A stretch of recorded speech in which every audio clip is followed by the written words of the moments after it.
त्योहारों का सीजन है और कल है दशहरे की छुट्टी, बट उससे पहले आज हफ्ते की करनी है शुरुआत और इसमें आपके लिए ढेरों ग्लोबल संकेत लेकर हम आए हैं। स्वागत है आपका जी बिजनेस में। नमस्कार, मैं हूं दीपांशु भंडारी। नमस्कार, आपके साथ मैं हूं नेहा आनंद। महानवमी का पर्व है, दशहरा की छुट्टियां भी सेलिब्रेट करेंगे और बाजार में ढेरों सारा एक्शन होने वाला है ग्लोबल और घरेलू ट्रिगर्स के दम पर। तो आइए करते हैं शुरुआत शेयर बाजार लाइव की।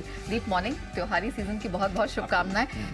बहुत सारे क्यूज निकल कर आ रहे हैं ग्लोबल और इंटरनेशनल फ्रंट पे, तो जरा बताइए कौन से महत्वपूर्ण ट्रिगर्स पर रखनी है नजर? बहुत सारे ट्रिगर्स पर रखनी है नजर। जैसे कहा त्योहार का सीजन है तो वहां पर तो हमारा फोकस बना हुआ है। भारत की कंजम्पशन स्टोरी पर कोई असर नहीं पड़ रहा है, बट आप एक्शन देख रहे हैं इस समय जहां तक ग्लोबल मार्केट्स का सवाल है और साथ ही हमारे नतीजों का रिएक्शन। तो आज सुबह के ट्रिगर्स की अगर आप बात करेंगे तो अमेरिका से तो कुछ ज्यादा खास हैंडओवर रहा नहीं है, बट वो फ्राइडे का सेशन था। उसके बाद वीकेंड पर काफी सारी चीजें बदल चुकी हैं। खैर लगातार तीसरे दिन डाउ आपके लिए टूटा है, करीब 300 अंकों की गिरावट वहां पर थी। 200 अंक आपके लिए नैस्डैक फिसल कर आया है, तो परेशानी तो अमेरिका में बनी हुई है।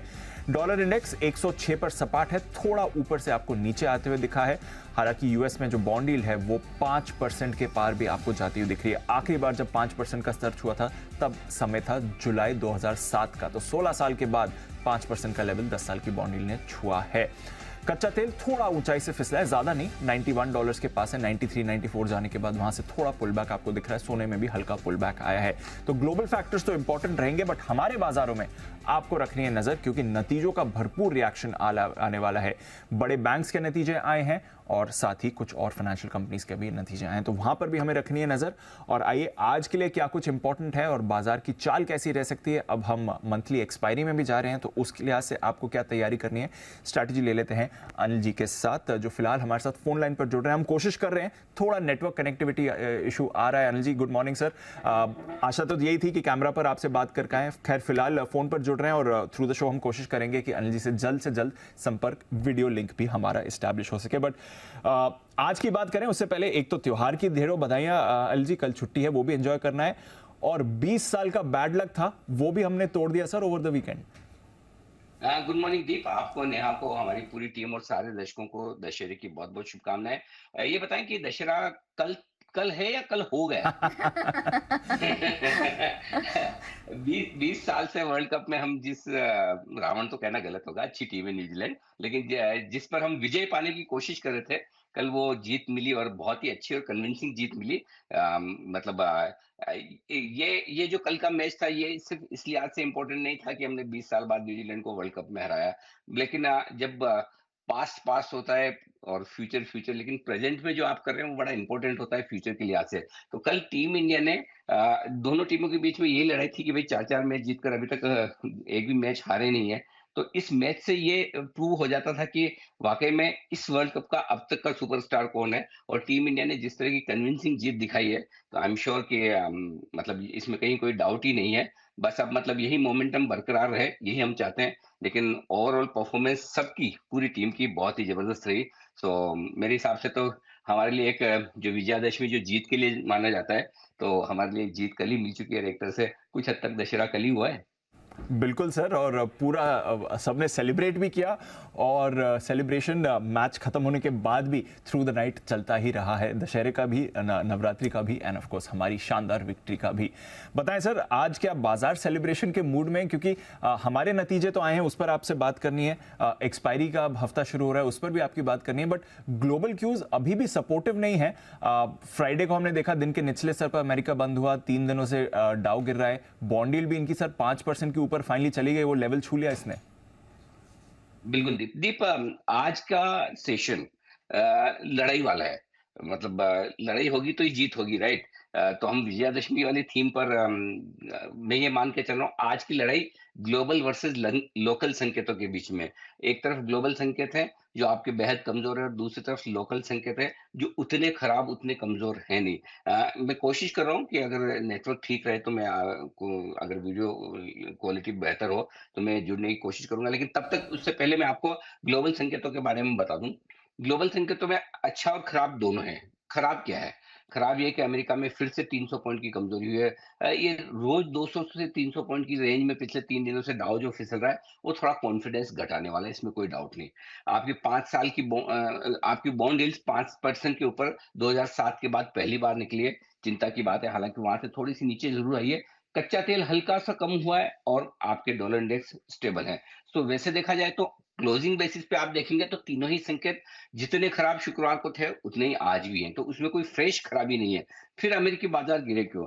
और फॉर ए चेंज अमेरिकी बाजारों में जो जितनी गिरावट हुई है शुक्रवार को, उस गिरावट में ज्यादा योगदान दीप अमेरिका के अपने कारणों का है बजाय इन तीन कारणों के, और वो है अमेरिका में आए हुए कुछ कंपनियों के नतीजे जिनके वजह से दाव वगैरह में थोड़ी सी गिरावट देखने को मिली। सो आई थिंक हमारे लिए ग्लोबल संकेत जस के तस है, फ्रेश नेगेटिव नहीं है, जितने नेगेटिव शुक्रवार को थे उतने ही आज हैं, इससे ज्यादा नहीं। सो आई थिंक थोड़ा सा उस एंगल से हमें देखना चाहिए कि नेगेटिव तो हैं लेकिन बहुत ज्यादा उतने नहीं जितना कि आपको गिफ्ट निफ्टी वीकेंड पर 100 पॉइंट नीचे दिखा रहा था कि इतने खराब हो जाएंगे।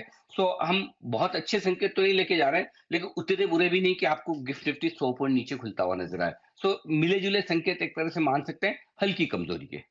चलिए, ये अच्छा है कि मिले जुले संकेत हैं, हल्की कमजोरी है, कुछ ज्यादा और खराब नहीं हुआ है हमारे लिए ओवर द वीकेंड।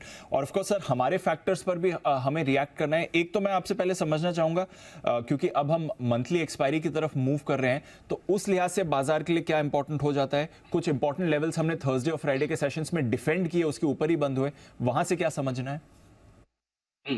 तो दीप आज है ना मैं आपको कमेंट्री दूँ उससे पहले एक चीज़ बताना चाहता हूँ। ये ग्लोबल संकेतों की हमने बात की है, अब लोकल संकेतों में 2 संकेतों पे आपको फ़ोकस करना है। एक वीकेंड पे आए हुए रिजल्ट्स, और वीकेंड पे जितने रिजल्ट्स आए हैं, उन रिजल्ट्स में कहीं भी कोई एक्सीडेंट नहीं है।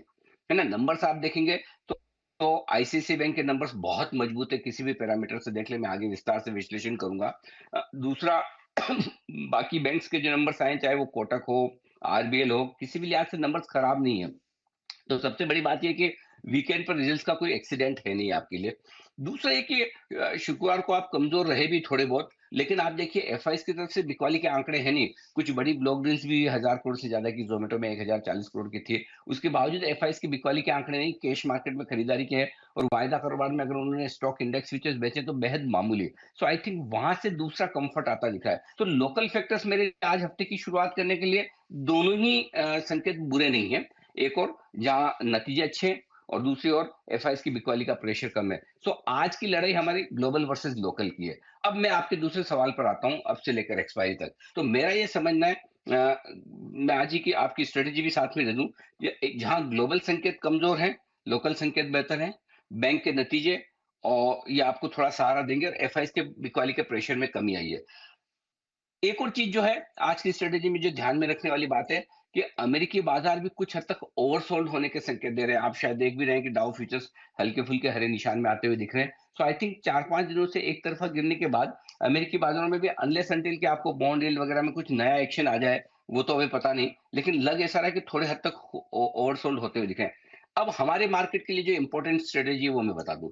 जो भी ट्रेडर्स हैं स्पेशली जिनकी लॉन्ग पोजीशन है, उन्हें आज और परसों ये 2 दिन अपनी पोजीशन को संभालना है मंथली एक्सपायरी तक, क्योंकि परसों मंथली एक्सपायरी है। कल वापस बाजार बंद है दशहरे की छुट्टी की वजह से, तो 2 दिन थोड़ा सा आपको हल्का प्रेशर रह सकता है। शायद बड़ी साइजेबल रिकवरी ना आए, थोड़ा बहुत और नीचे भी देखें, मार्क टू मार्केट लॉसेस आपके स्टॉक्स में आ सकते हैं। इंडेक्स में ज्यादा समस्या नहीं है, लेकिन अगर आपके पास स्टॉक्स हैं तो हो सकता है थोड़ी सी वहां पर आपको क्लोजिंग नीचे देखने को मिले। सो आपको अपनी रिस्क मैनेजमेंट वाली पोजिशनिंग 2 दिनों के लिए करनी है, क्योंकि मेरा ये व्यू है जो मैं अभी आपको बताऊंगा तो आपको सुनने में अच्छा लगेगा कि दीप, मुझे लगता है कि नई सीरीज की शुरुआत से लेकर दीपावली तक मार्केट का व्यू स्टेबल से हल्का पॉजिटिव रहना चाहिए। सो आपको जो कुछ भी प्रेशर देखना है अगले 1-2 दिनों में देखना है, ये ध्यान में रखिए। तो आज की कमेंट्री में इंपॉर्टेंट चीज यही है कि अगले 2 दिनों की में आपको पोजीशन संभालनी है, और अगर आप थोड़ी पोजीशन हल्की करके बैठे हैं, जिसकी बात हम लगातार कर रहे हैं, और जगह है आपके पास, तो आज और गुरुवार में हल्की फुल्की आपको निचले स्तरों पर खरीदारी करनी चाहिए। जी, बढ़िया स्ट्रैटेजी सर, ये तो अच्छा मूड आपने कर दिया सुबह सुबह कि अब थोड़ा पोजीशन संभालिए, 1-2 दिन का रिस्क निकालिए, एक्सपायरी के बाद अच्छा मूड ही रहना चाहिए दिवाली तक। तो चलिए, ये तो अच्छी चीज है, हमारे लोकल फैक्टर्स आपको थोड़ा और सपोर्टिव दिख सकते हैं। सर नंबर्स की भी बात करेंगे, उससे पहले एक बार बताएं सर आज की स्ट्रैटेजी। हाँ, आज की स्ट्रेटजी बताऊँ दीप, उससे पहले एक इम्पोर्टेंट चीज़ और बताना चाहता हूँ। जब हम खरीदारी करने की बात कर रहे हैं, नीचे पोज़ीशन सँभालने की बात करें, तो करनी कहाँ है? जो इम्पोर्टेंट सपोर्ट लेवल है, वो निफ्टी पर है 19,350 से 19,450 की रेंज में। ज़्यादा प्रिसाइज़ली आप मुझे पूछेंगे तो मैं कहूँगा 19,335, 19,435 है, लेकिन 15-15 पॉइंट का कुशन मैंने लेके ये किया है। इस रेंज में निफ्टी आज और अगर गुरुवार को आता है, तो आपको किसी के इन्विटेशन का इंतज़ार करना नहीं है, और चुपचाप खरीद लेना है और खरीद के शांति से बैठ जाइए। थोड़ा बहुत रिस्क रहेगी तो रहेगी, कोई बात नहीं, लेकिन कहीं न कहीं तो आप नीचे के लेवल पे खरीदना शुरू करेंगे और अगर आप करना चाहते हैं तो ये लेवल बहुत परफेक्ट है, जहाँ पे आपको हल्की-फुल्की बाइंग करनी चाहिए। ये मैं इंडेक्स की बात कर रहा हूँ और स्टॉक्स के हिसाब से आप जो भी और ये जो खरीदारी की राय है, ये पोजिशनल ट्रेडर्स के लिए जिनको 5-7 दिन के लिए ट्रेड करना होता है, उनके लिए ये रेंज एकदम परफेक्ट है जहाँ पर उनको खरीदारी करनी है। बैंक निफ्टी दीप ये बहुत ही इंटरेस्टिंग चीज़ है। बैंक निफ्टी एकदम अपने क्रूशियल लेवल पे है और अगर आज आईसीआईसीआई बैंक के नतीजे के बाद भी बैंक निफ्टी नहीं संभलता है, तब तो मामला है गड़बड़। लेकिन मुझे लगता है कहीं-कहीं बैंक निफ्टी भी सपोर्ट ले लेगा और उस लिहाज से आपको जो बैंक निफ्टी पर रेंज का फोकस करना है, वो बहुत नज़दीक है। 43,500 43,600 इस रेंज पर आपको फोकस करना है। अगर 43,500 हम तोड़ते नहीं, पिछले 2 दिनों से हम 43,550 के आस-पास लो बना रहे हैं और अगर वो नहीं तोड़ते हैं और वो बने रहते जो कि रहना चाहिए मेरे हिसाब से, तो 43,500 43,600 बैंक निफ्टी के लिए भी परफेक्ट रेंज है और आपको याद ही होगा, मैं ऑलरेडी कह चुका हूँ, कितने हो गए? 106 ट्रेडिंग सेशन हो गए।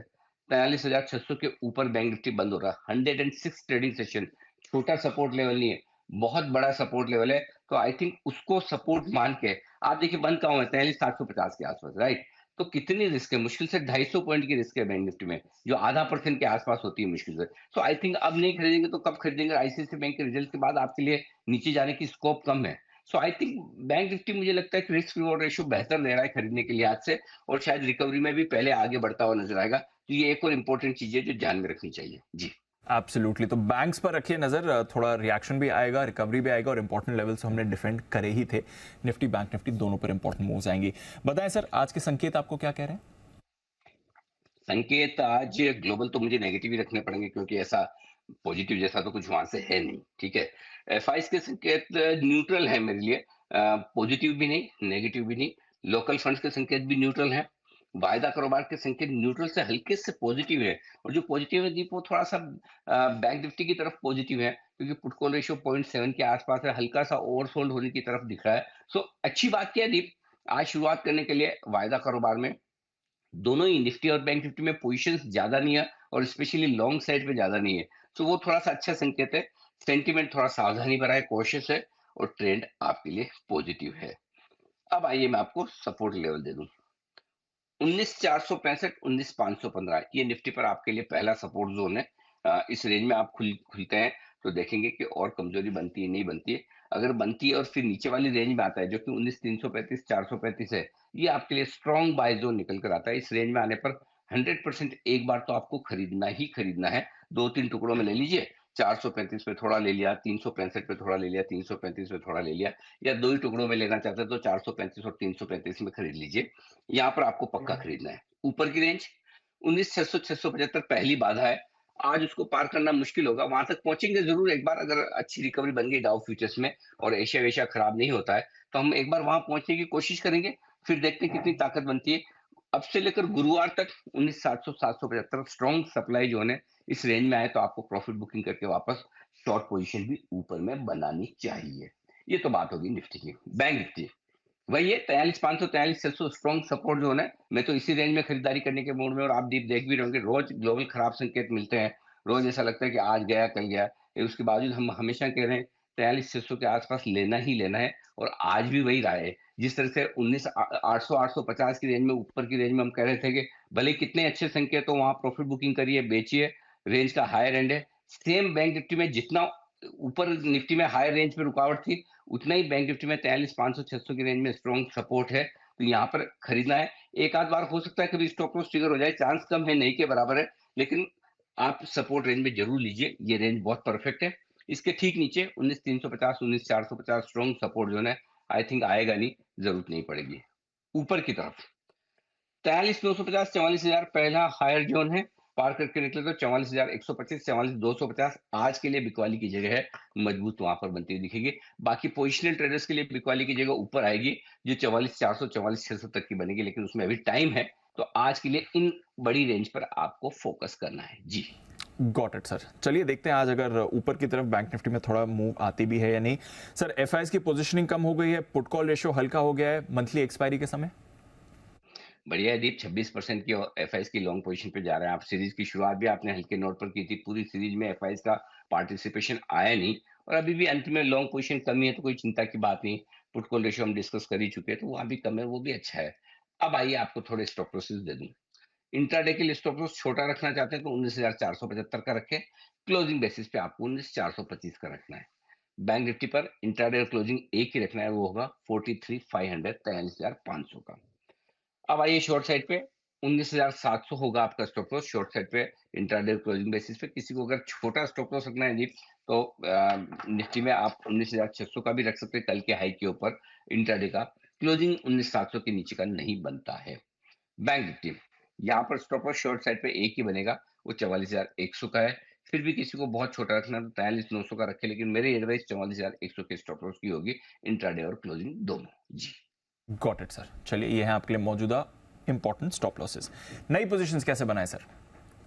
खरीदना है निफ्टी 19,435, 19,515 बहुत ही परफेक्ट रेंज है, यानी कि कल आई मीन शुक्रवार और गुरुवार के लोज के आसपास वहां मूड बनाए, वहां आप खुलेंगे। खुल के देखते हैं थोड़ा और नीचे आते हैं क्या, लेकिन 19,435, 19,415, 515 थोड़ी थोड़ी रेंज ऐसी है जहां पर आप खरीदारी कर सकते हैं। स्टॉप लॉस थोड़ा सा दूर का दे रहा हूँ, यही लगाइएगा, और वो है 19,325 का। टारगेट 550, 600 दो छोटे टारगेट हैं, 625, 665 दो मीडियम टारगेट है, 700, 725 तक के टारगेट के लिए करनी है खरीदारी। अब आइए जिनको बेचने का मन है, कहाँ बेचे ये क्वेश्चन मार्क है। 650 से आप मूड बनाना शुरू कर सकते हैं, लगभग उसके आसपास 665 से लेकर 750 ये रेंज है जहां पर आपको बेचना है। 850 का स्टॉप लॉस है। टारगेट जो बनेंगे दीप वो 635, 600 के आसपास के दो छोटे टारगेट हैं। 19,575, 550 के दो मीडियम टारगेट और 515 तक के फाइनल टारगेट के लिए बिकवाली करनी है आपको निफ्टी में। Got it sir. Bank Nifty sir. Bank Nifty खरीदना है, खरीदने के लिए बेस्ट रेंज तो है 43,500 से 43,600, इस रेंज में आए तो जरूर खरीदिए। 43,350 का स्टॉप लॉस लगाइए। आज गैप अगर लाल निशान में खुलता है बैंक निफ्टी, अगर किसी वजह से, वैसे तो खुलना नहीं चाहिए, लेकिन अगर खुले तो आपके लिए अच्छा मौका बनेगा खरीदारी करने का। स्टॉप लॉस 43,350, टारगेट 43,725, 875 दो छोटे टारगेट हैं। 43,950, 44,000 दो मीडियम टारगेट है। 44,050, 125 और 44,200 बड़े टारगेट के लिए करनी है आपको खरीदारी। अब आइए जो लोग बेचना चाहते हैं, 44,000 के आसपास मूड बनाए, देखिए वहां पर मूड माहौल कैसा है। बेचने के लिए अच्छी जगह 44,200 ही निकल कर आती है, उससे पहले ढंग की जगह है नहीं, रिस्की है। तो जितना 44,200 के नजदीक बेचेंगे उतना बढ़िया, और स्टॉप लॉस भी आपका दूर का है 44,425 का। इफेक्टिवली 44,200, 44,400 अच्छी रेंज है सेल करने की। अब आज इतनी रिकवरी मिलेगी नहीं मिलेगी देखना है, आईसीआईसीआई बैंक के रिजल्ट के बाद लोग कितने बुलिश होते हैं बैंक्स में। लेकिन 44,425 का स्टॉप लॉस है। 44,125, 44,050 और 44,003 छोटे टारगेट हैं। 43,900, 43,775 दो मीडियम टारगेट, 43,725 और 600 तक के बड़े टारगेट के लिए बिकवाली भी आप कर सकते हैं बैंक निफ्टी में ऊपर में जी। बेच रहे हैं तो थोड़े अग्रेसिव ट्रेडर्स ही बेचें और लेवल्स के लिहाज से बेचें, थोड़ा पोजीशन को उसी तरह से आप मैनेज करिए। सर बैन लिस्ट ऑलमोस्ट पूरी खाली हो गई है, जैसे बैन से बेनिफिट में हमने आपको फ्राइडे को बताया था। अभी सिर्फ इंडिया बुल्स हाउसिंग आज बैन में बचा है, बाकी सारे स्टॉक्स यानी कि 6 स्टॉक्स बैन से निकल आए हैं, सिर्फ एक इंडिया बुल्स अकेला बैन में रहेगा आज के लिए। डेटा सर, फंड्स के डेटा की तो खैर आपने बात करी, थोड़ा वो भी समझा दें और साथ ही इंपॉर्टेंट लेवल्स क्या हैं ये भी बता दें। 450 करोड़ की कैश मार्केट में खरीदारी है, और उसके साथ ही 1,040 करोड़ की ब्लॉक डील भी थी जोमेटो की। तो नेट नेट देखा जाए तो एफआईसी की तरफ से हल्का फुल्का सा आंकड़ा है, एक तरह से आप कह सकते हैं कि खरीदारी का, क्योंकि 1,040 करोड़ की अगर और जोड़ दें तो 1,500 करोड़ के आसपास की खरीदारी बन जाती है। सामने 800 करोड़ के स्टॉक फ्यूचर्स बेचे हैं और 635 करोड़ के इंडेक्स फ्यूचर्स, तो हल्की फुल्की बिकवाली वहां पर है। बाकी वायदा कारोबार के डेटा में दीप एक ही इंपॉर्टेंट लेवल है, 19,500 सपोर्ट के तौर पर 80 लाख शेयर है, 19,600 रुकावट के तौर पर 80 लाख शेयर है। तो 19,500 के नीचे जाएंगे तो थोड़ा कमजोर होना शुरू करेंगे, 19,600 के ऊपर निकल के टिकेंगे तो मजबूत होना शुरू करेंगे। तो ये आपके लिए अदरवाइज 100 पॉइंट की रेंज है शुरुआती कारोबार में, जिसमें गोल पोस्ट दोनों तरफ आपके फिक्स हो गए। बैंक निफ्टी के डेटा बहुत ही कम है, नहीं के बराबर, नॉट वर्थ डिस्कसिंग। चलिए ये तो रहा पूरा डेटा, बट वर्थ डिस्कसिंग है, इतने सारे जो नतीजे आए हैं उस पर अनिल जी का विश्लेषण और उसके बाद आपके लिए स्टॉक ऑफ द डे भी आ रहा है। तो आइए स्टॉक्स पर करते हैं फोकस, पहले नतीजों का रिव्यू।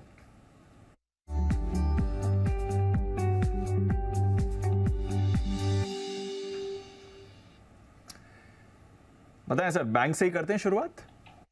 बिल्कुल। पहले कोटक बैंक, क्योंकि आईसीआईसीआई बैंक ने मैंने आज स्टॉक ऑफ द डे के तौर पर दिया है, तो वहां पर आप थोड़ा सा इंतजार कीजिए, थोड़ी देर में मैं बताऊंगा। लेकिन हाँ, कोटक बैंक, नतीजे अच्छे हैं, खराब नहीं है। उम्मीद के मुताबिक आप कह सकते हैं नंबर्स जो आए हैं, जैसा एक्सपेक्टेशन थी वैसे ही नंबर्स आते हुए दिखे हैं। लेकिन नंबर्स के अलावा अगर आप देखें तो नए मैनेजमेंट की उन्होंने घोषणा की है।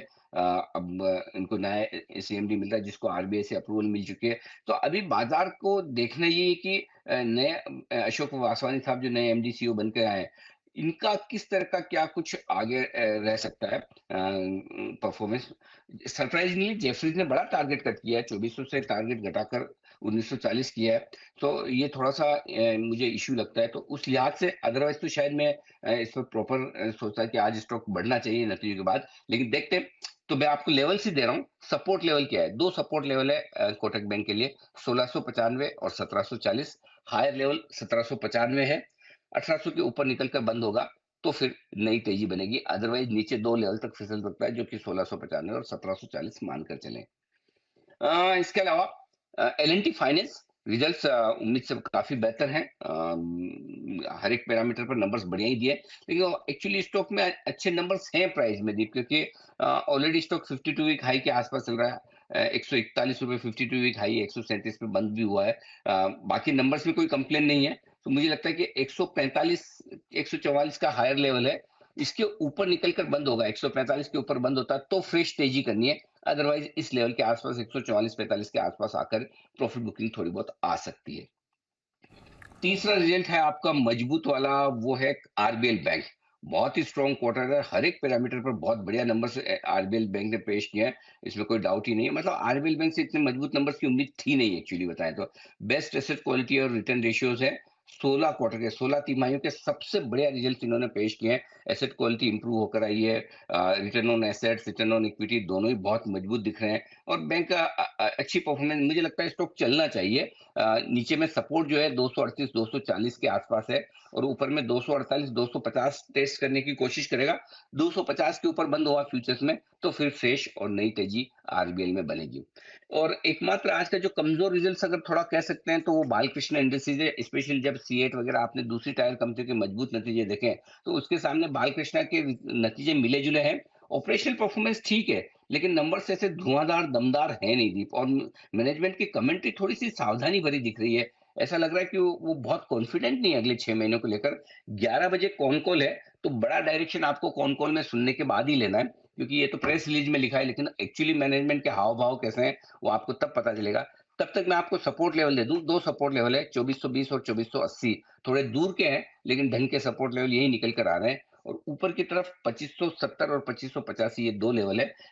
ये आपके लिए कॉन कॉल के पहले के लेवल्स हो सकते हैं, बाद में देखते हैं मैनेजमेंट किस तरह की बात करता है। जी बिल्कुल। तो नतीजे तो आगे कॉन कॉल में थोड़ी और डिटेल्स आएंगी, बट बैंक्स और फाइनेंशियल्स के नतीजे आपके लिए अच्छे रहे हैं और हिंट तो अनिल जी ने दे ही दिया है। आइए डिटेल्स भी जानते हैं। बिल्कुल, पहले स्टॉक ऑफ द डे।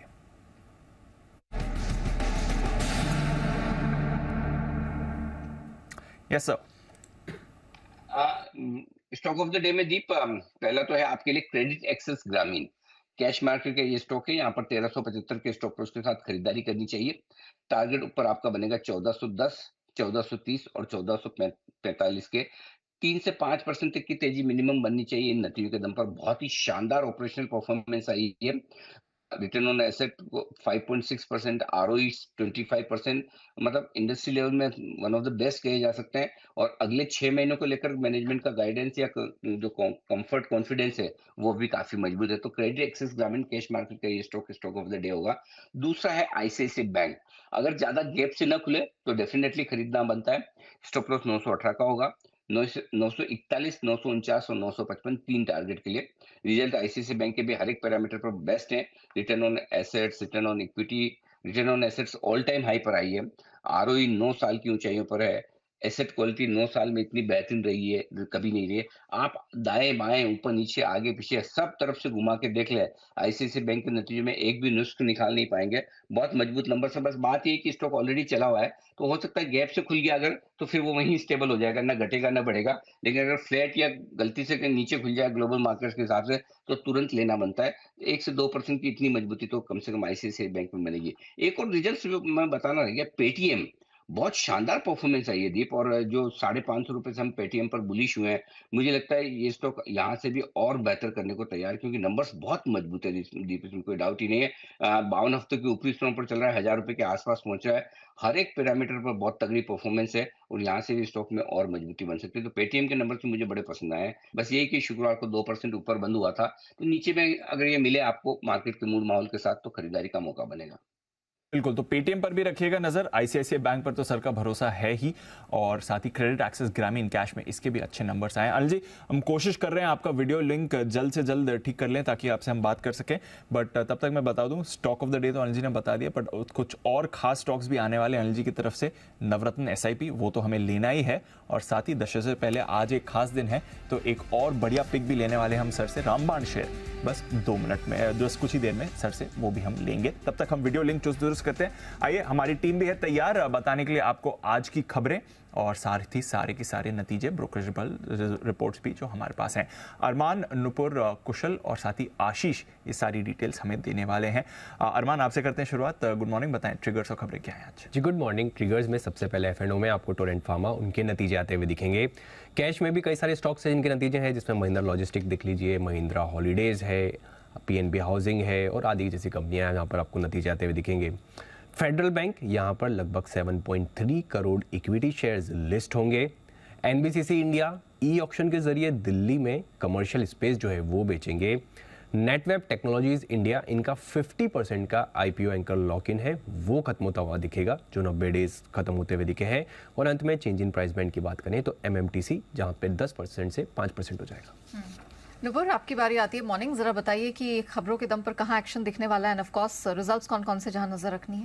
बिल्कुल, गुड मॉर्निंग। IPO में आज आप जो क्लोज हुआ है IPO IRB एनर्जी, उसके साथ शुरुआत करते हैं। यहाँ पे अब तक देखेंगे 27 गुना का सब्सक्रिप्शन आते हुए दिखा है। काफ़ी अच्छा रिस्पांस मिला है IPO को। रिटेल में भी देखें तो करीबन 9.5 गुना का सब्सक्रिप्शन यहाँ पे आते हुए दिखा है। कैश में PNB गिल्ड्स के नतीजे आए हैं जहाँ पे कंपनी की आय करीबन 2.5 गुना से बढ़कर इस क्वार्टर में आते हुए दिखे।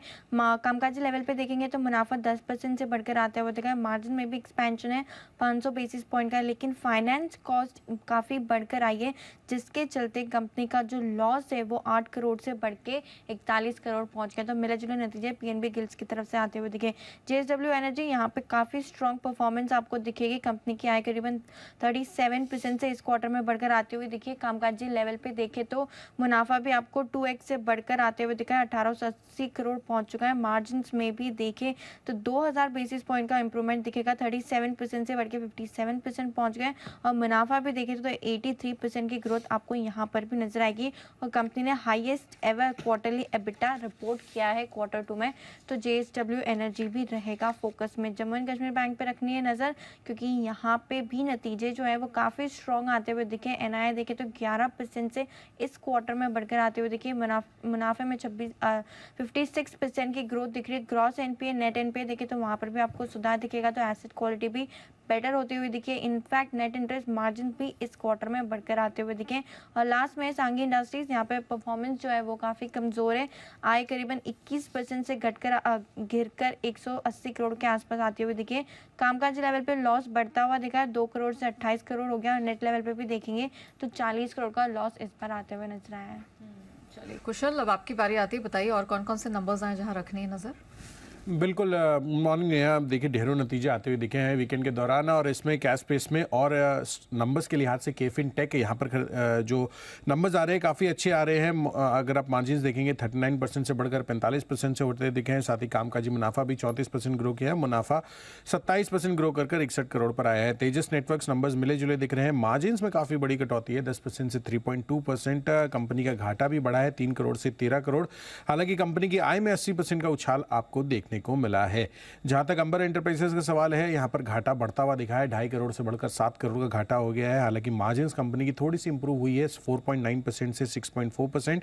रेवेन्यू फ्रंट पर भी 24% की ग्रोथ है। Central bank of India numbers काफी अच्छे दिख रहे हैं। Highest ever net profit company ने दर्ज किया है, जहां पर 605 करोड़ का आंकड़ा कंपनी का आया है। 90% की ग्रोथ यहां पर देखने को मिली है। NII पर भी 10% का उछाल आया है। साथ ही कंपनी की जो एसेट क्वालिटी है वहां पर भी सुधार आपको देखने को मिला है।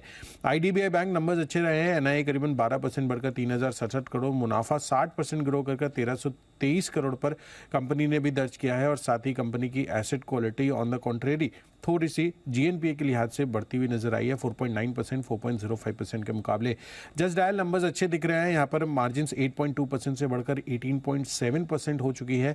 साथ ही कामकाजी मुनाफा तो कंपनी का 17 करोड़ से करीबन 50 करोड़ पर दर्ज हुआ है। मुनाफा 38% ग्रो कर 72 करोड़ पर कंपनी ने दर्ज किया है। तो ये सारे नंबर्स अब तक आए हैं। अरमान, आपकी बारी आती है, जरा बताइए और कौन कौन से नतीजे हैं जिन पर फोकस करना है? जी, यस बैंक के नतीजे आते हुए दिखे हैं। यहाँ पर एनआईए लगभग 3.3% गिर कर आते हुए दिखी है। मुनाफे में आपको 47% के आसपास का उछाल दिखेगा और निम्स भी कम होकर आते हुए दिखे हैं। 2.5% से कम होकर 2.3% पर आते हुए दिखे हैं। पूना वाला फिनकॉप, यहाँ पर एनआईए लगभग 73% बढ़कर आती हुई दिखी है। आप निम्स की बात करें, निम्स यहाँ पर थोड़े से बढ़कर आए, 11.4% से इंप्रूव होकर 11.42% पर आते हुए दिखे हैं। रोजारी बायोटेक, यहाँ पर आय लगभग 13.6% के आसपास बढ़ी है। मार्जिन्स जो हैं वो 13.2% से गिरकर 13.1% के आसपास आते हुए दिखे हैं। और अगर आप देखें, कंपनी दहेज फैसिलिटी में कैपेसिटी एक्सपेंशन वो करेगी। होम पर्सनल केयर और परफॉर्मेंस केमिकल से जुड़े प्रोडक्ट्स जो हैं वो यहाँ पर बनाएगी। फिनोलेक्स इंडस्ट्रीज, यहाँ पर आय लगभग 6% गिरकर आती हुई दिखी है। और जो कंपनी को कामकाजी घाटा था 143 करोड़ का, इस बार मुनाफा आता हुआ दिखा 103 करोड़ का। Sterling and Wilson renewable energy, यहाँ पर आपको नतीजे बढ़िया दिख रहे हैं। आय लगभग 2.4 टाइम्स बढ़कर आती हुई दिखी है। जो पहले कामकाजी घाटा था 370 करोड़ का, इस बार मुनाफा आता हुआ दिखा है 1.6 करोड़ का। और अगर आप ओवरऑल अंत में अगर अनंतराज की बात करें तो यहाँ पर आय लगभग 32% बढ़कर आई है। मार्जिन्स में भी आपको इंप्रूवमेंट दिख रहा है, 15.3% से इंप्रूव होकर 24% पर आते हुए। तो नतीजों के दम पर तो भरपूर एक्शन दिखेगा, लेकिन खबरें भी कम नहीं है। नुपुर, बैक टू यू, जरा बताइए कि खबरों के दम पर कहाँ कहाँ एक्शन है? बिल्कुल, ओबरा और रॉयल्टी पर नजर रखने Q2 का अपडेट आया है, जहाँ पर कंसोलिडेटेड बेसिस पर कंपनी ने बुकिंग की जानकारी दी है। और जो कुल बुकिंग है वो करीबन 12.5% से इस क्वार्टर में बढ़कर आती हुई दिखी, लेकिन बुकिंग वैल्यू देखें तो वहाँ पे आपको 16.5% की गिरावट दिखेगी। खबरों में सबसे पहले जायडस लाइफ साइंसेज, कंपनी को डायबिटीज से रिलेटेड दवा के लिए यूएसएफडीए से अब मंजूरी मिलती हुई दिखी है। मार्केट साइज इसका काफ़ी बड़ा है, $10 बिलियन के आसपास के INR टर्म्स में देखेंगे तो करीबन 80,000 करोड़ से ज़्यादा का मार्केट साइज है। संवर्धन मदरसन पर भी रखनी है नज़र, क्योंकि यहाँ पे बोर्ड ने एरोस्पेस, हेल्थ एंड मेडिकल जो उपकरण है उनसे जुड़े कारोबार से जुड़ी 3 कंपनियों का अधिग्रहण को मंजूरी दे दी है। तीनों अधिग्रहण जो है वो लगभग करीबन 380 करोड़ में किए जाएंगे और कंपनी के विजन के अनुसार ये मंजूरी मिलती हुई दिखी है। डेल्टा कॉप पर भी रखनी है नज़र, क्योंकि 22 सितंबर को जो GST रिलेटेड डिमांड नोटिस आया था 628 करोड़ का, अब 20 अक्टूबर को हाई कोर्ट ने उन्होंने कहा कि अगली सुनवाई तक जो टैक्स डिपार्टमेंट का आदेश था उसको स्टेटस को रखने का आदेश हाई कोर्ट की तरफ से आते हुए दिखा है। कोचिन शिपयार्ड पर भी फोकस है, क्योंकि बोर्ड ने 7 नवंबर को नतीजों के साथ शेयर विभाजन और अंतरिम डिविडेंड पर भी विचार करने वाली है, तो ये स्टॉक भी फोकस में रहेगा। और लास्ट में इप्का लेबोरेटरीज, जहाँ पे काफ़ी पॉजिटिव न्यूज़ आती हुई दिखी कंपनी के लिए, जहाँ पे मध्य प्रदेश रतलाम में जो कंपनी की मैन्युफैक्चरिंग यूनिट है उसे EIR रिपोर्ट मिला है और ये पॉजिटिव न्यूज़ है क्योंकि बड़ी फैसिलिटी है कंपनी के लिए। ओके कुशल, और कौन सी खबरें ज़रा बताइए जिन पर आज नज़र रखनी है? बिल्कुल नेहा, अरविंद स्मार्ट स्पेसेस, यहाँ पर कंपनी को बेंगलुरु में रेजिडेंशियल अपार्टमेंट का नया 400 करोड़ का प्रोजेक्ट मिलता हुआ दिखा है। साथ ही एफएल इंडिया यहाँ पर 26 अक्टूबर को बोर्ड बैठक में प्रेफरेंशियल बेसिस पर इक्विटी शेयर जारी करने पर कंपनी विचार करती हुई दिखेगी।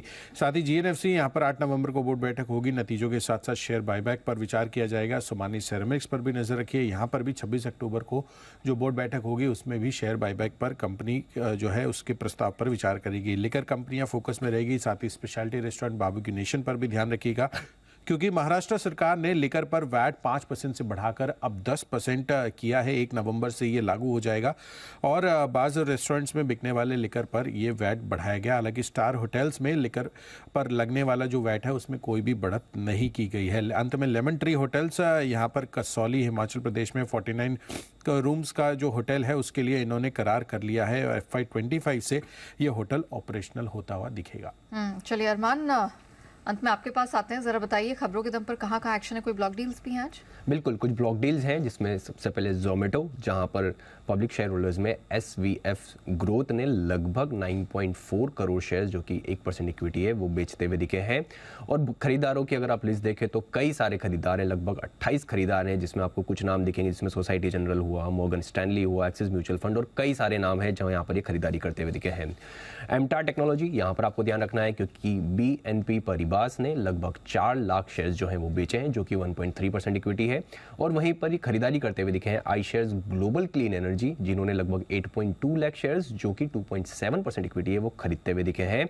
और क्रॉम्पटन ग्रीव्स के अंत में बात करें, यहाँ पर आदित्य बिरला सन लाइफ म्यूचुअल फंड ने 1.2 करोड़ शेयर्स, जो कि 2% हिस्सेदारी है, वो बेची है और उनकी हिस्सेदारी 5.2% से गिरकर 3.2% के आसपास हो गई है। और ये 18 अक्टूबर को ओपन मार्केट के जरिए जो है शेयरों में बिक्री की गई है। ओके, ढेरों नंबर्स और खबरों का आज रिएक्शन आएगा, वीकेंड के बाद ऐसा होता ही है, और उतनी ही ज्यादा ब्रोकरेज रिपोर्ट्स भी आई हैं। आइए इनके बारे में भी जान लेते हैं। FIR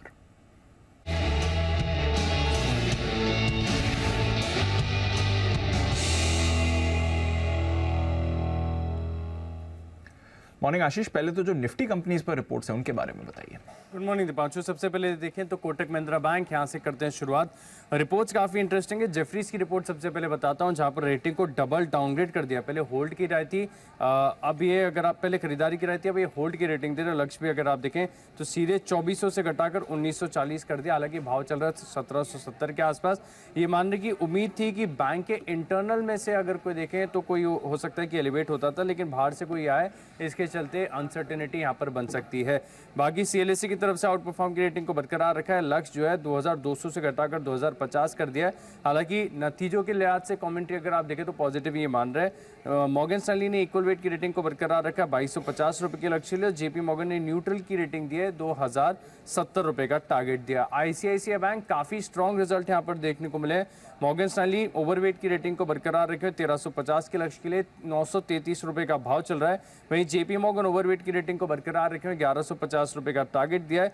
जेफरीज ने खरीदारी की राय दी है और लक्ष्य में अगर आप देखें तो मामूली 10 रुपए की बढ़ोतरी की, 1240 से बढ़ाकर 1250 कर दिया है। वहीं मैक्वायरी ने आउट परफॉर्म की रेटिंग को बरकरार रखा है, 1190 रुपए के लक्ष्य के लिए। कमेंट्री सबकी सिमिलर है कि काफी स्ट्रॉन्ग अगर आप देखें तो बैलेंस शीट के तौर पर हो या फिर ऑपरेशनल परफॉर्मेंस काफी बढ़िया यहाँ पर देखने को मिला है। शुक्रवार को बाजार के दौरान JSW स्टील यहाँ पर नतीजे आए थे।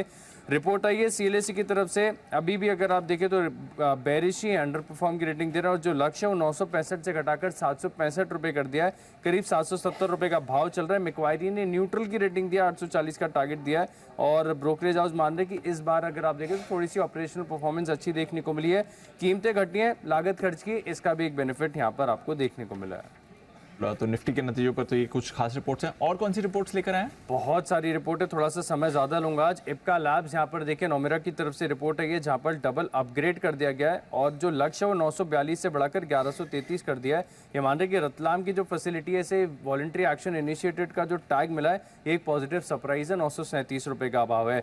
बजाज फाइनेंस यहाँ पर भी खास नजर रखिएगा। मैक्वायरी की तरफ से रिपोर्ट आई है, जहाँ पर डबल अपग्रेड कर दिया गया है और जो लक्ष्य है वो 6300 से सीधे एडजस्ट करके 9190 रुपए कर दिया है। 7770 रुपए का भाव चल रहा है और ये मान रहे कि ग्रोथ भी काफी स्ट्रांग देखने को मिल रही है और प्रॉफिटेबिलिटी का ट्रेंड भी बहुत बढ़िया है।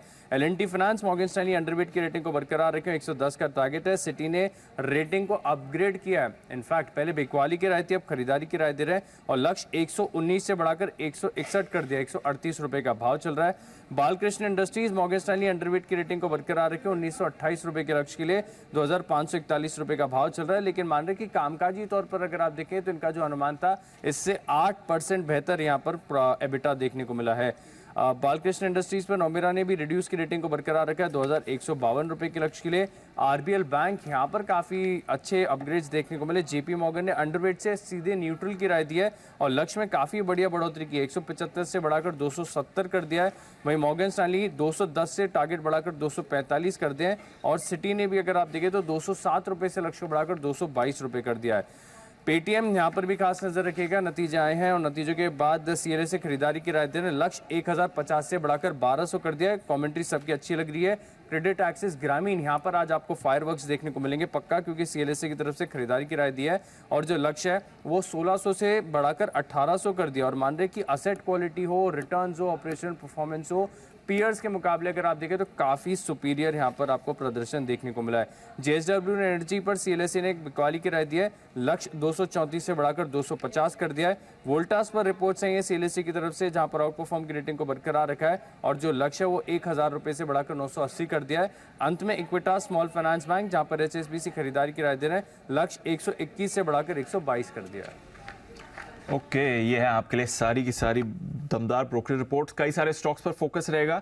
वैसे तो हफ्ते की शुरुआत पर हम एक्सपर्ट से देते हैं आपको pick of the week, but क्योंकि दशहरा का मौका है तो इसलिए आ रहा है आपके लिए हमारे सारे एक्सपर्ट्स की तरफ से एक बेहतरीन रामबाण share.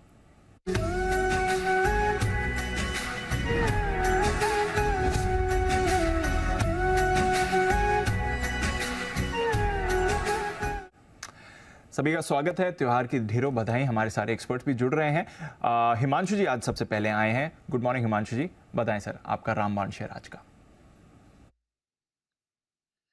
Good morning to you Deep, good morning Neha ji. सभी दर्शकों को दशहरे की हार्दिक शुभकामनाएं। आज के लिए जो रामबाण शेयर में चुनकर लाया हूं दीप, स्टॉक का नाम है एस यानी कि एक्शन कंस्ट्रक्शन इक्विपमेंट्स। बेसिकली ये कंपनी क्रेन्स और मटेरियल हैंडलिंग के बिजनेस में है। ऑलरेडी हम लोअर लेवल्स पर काफी बार इसमें खरीदारी की रिकमेंडेशन देते आए हैं। स्टॉक ने लगातार परफॉर्म किया है। अब दीप यहाँ पर फाइनली ऐसा लगता है कि वापस से कंसोलिडेशन के बाद फिर से नेक्स्ट अप मूव के लिए ये स्टॉक तैयार है। तो आज और कल के लिए बहुत शॉर्ट टर्म छोटे टारगेट्स के लिए 790 से 800 रुपए तक के टारगेट्स के लिए एस रहेगा आज का रामबाण शेयर। 720 रुपए का स्टॉप लॉस लगाया जा सकता है, लेकिन पोजिशनल नजरिए से भी अगर कोई इसमें खरीदारी करना चाहे तो थोड़ा मीडियम पर्सपेक्टिव से मुझे लगता है 900 रुपए तक के लक्ष्य एस में आते हुए नजर आ सकते हैं। तो एस रहेगा यानी कि एक्शन कंस्ट्रक्शन इक्विपमेंट आज का रामबाण शेयर। चलिए, तो एक्शन कंस्ट्रक्शन पर हिमांशु जी दाव लगा रहे हैं। रामबाण शेयर उनकी तरफ से 790 का टारगेट यहाँ बनता दिख रहा है और इवेंचुअली 800-900 तक के भी टारगेट्स यहाँ दिख रहे हैं। बंसल जी हमारे साथ जुड़ चुके हैं। बंसल जी, आपको तो नवमी की और दशहरा की बहुत बहुत शुभकामनाएं। सर बताइए आपकी तरफ से आज का रामबाण शेयर।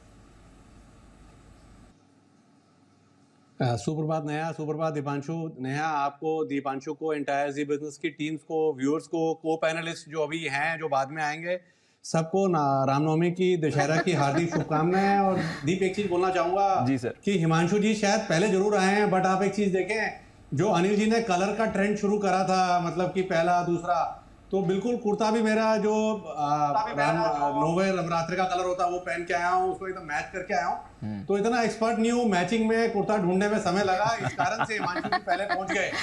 और दूसरा जो मेरा हिमांशु जी रामबाण शेयर है वो है CMS इन्फो सिस्टम। 378 के अराउंड चल रहा है। देखें तो डेट फ्री कंपनी है, ROC ROE 20% से ऊपर की है, रेगुलर सेल्स की ग्रोथ है, रिजर्व की ग्रोथ है, प्रॉफिट कंसिस्टेंट है। 378 का भाव है। सबसे खास बात क्या है कि सुनील सिंघानिया जी ने, मतलब कि 1.03% का स्टेक उनकी कंपनी ने उठाया है। तो ये सिर्फ निवेश की राय है। इसके अंदर 2 साल का नजरिया बना के अगर आप CMS इन्फो सिस्टम्स में गिरावट में खरीदारी करते हैं, अगर ये 355-60 के अराउंड लेते हैं तो वहां मार्जिन ऑफ सेफ्टी मिलता है। 2 साल के टारगेट्स यहाँ 1000 रुपीज के हैं। तो दीपांशु हो गया रामबाण शेयर। दूसरा कुछ ट्रेडिंग पिक्स भी निकाल के लाया हूँ, क्योंकि अगर आप देखें दीपांशु, मार्केट के अंदर सारे ब्रेकआउट फेल हो रहे हैं। GMR में ब्रेकआउट हुआ, वहां फेल हुआ, वहां पे मैंने सेल कॉल दिया था, फ्राइडे को टारगेट अचीव हुआ। BL का जो ब्रेकआउट था वो फेल हो रहा है, एक्साइड का ब्रेकआउट फेल हो रहा है। तो ट्रेडिंग के भी 2 पिक्स निकाल के लाया हूं। एक भारत इलेक्ट्रॉनिक है, इस पर बिकवाली की राय है, 134 के अराउंड चल रहा है। 137 रुपए 80 पैसे का स्टॉप लॉस लगाना है।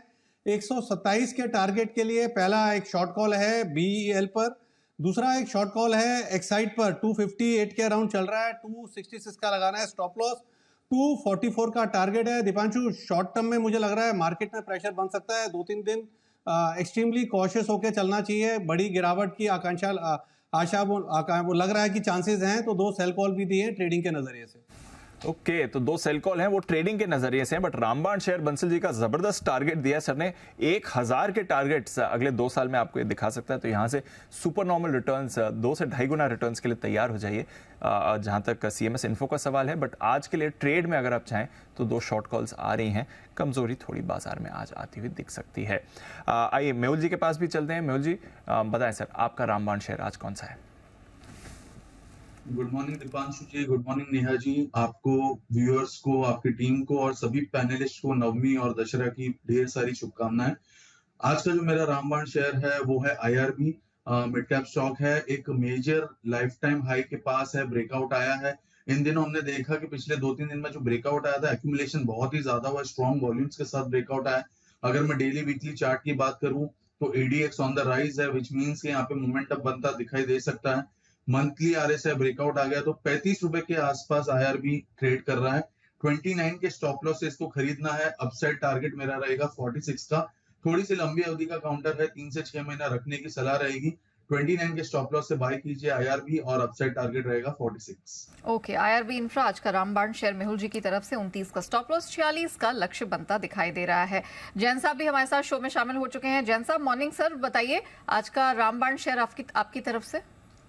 Yes, very good morning Neha ji, Deepanshu ji. और आज का जो रामबाण शेयर है वो है विंध्या टेलीलिंक्स, और एक बेहतरीन कंपनी, और इस स्टॉक को मैंने जेम्स में भी कवर किया है और काफी लोगों ने हमारे पैनल पे भी कवर किया है। और वायर्स एंड केबल्स वाले स्टॉक है, ऑप्टिकल फाइबर वाली कंपनी है, टेलीकॉम स्टॉक्स अच्छा करेंगे और जिस तरीके से सरकार का फोकस भी है तो उसका बहुत बेनिफिट मिल रहा है। ईपीसी कॉन्ट्रैक्ट बिजनेस में है तो कंपनी के वैल्यूएशंस बहुत सस्ते हैं। सबसे बढ़िया बात है व्यापार भी है, साथ साथ होल्डिंग कंपनी नेचर भी है। बिरला कॉर्प और यूनिवर्सल केबल्स में इनकी स्टेक भी है तो उसकी वैल्यू तो मैं बताना ही नहीं चाह रहा हूं, तो बहुत बेहतरीन नहीं है।